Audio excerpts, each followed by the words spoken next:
और आम इंतखाबात के लिए मुस्लिम लीग नून की तैयारियों में तेजी आ गई है। नवाज शरीफ की ज़ेर सदारत 11वां पार्लिमानी इजलास जारी है।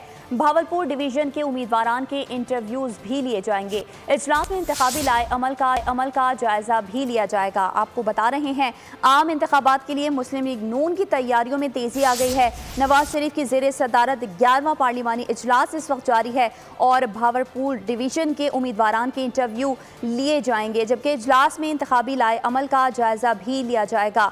आम इंतखाबात के लिए मुस्लिम लीग नून की तैयारियों में तेजी आ गई। नवाज शरीफ की ज़ेर सदारत 11वां पार्लिमानी इजलास जारी है। भावलपुर डिवीजन के उम्मीदवारान के इंटरव्यूज लिए जाएंगे। इजलास में इंतखाबी लाए अमल का जायजा भी लिया जाएगा।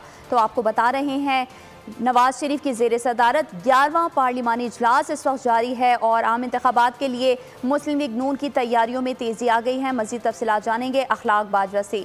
जी अखलाक, बताइए। जी बिल्कुल, पाकिस्तान मुस्लिम लीग नून के कायद नवाज शरीफ और सदर शहबाज शरीफ की ज़ेर सदारत मुस्लिम लीग नून के पार्लिमानी बोर्ड का 11वां इजलास जो है वो इस वक्त जारी है। इजलास में जो है मुस्लिम लीग नून की नायब सदर मरियम नवाज समेत दीगर रहनुमा जो है वो शरीक है। इजलास में पार्लिमानी बोर्ड के इजलास में आज बहावलपुर डिवीजन से मौजूद उम्मीदवारों का इंतखाब जो है वो किया जा रहा है।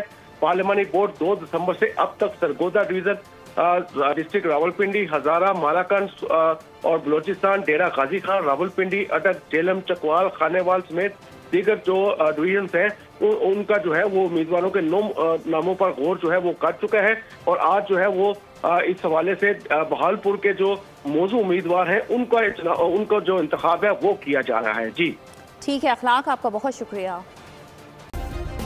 सब्सक्राइब करें और बेल दबाएं ताकि कोई खबर रह न जाए।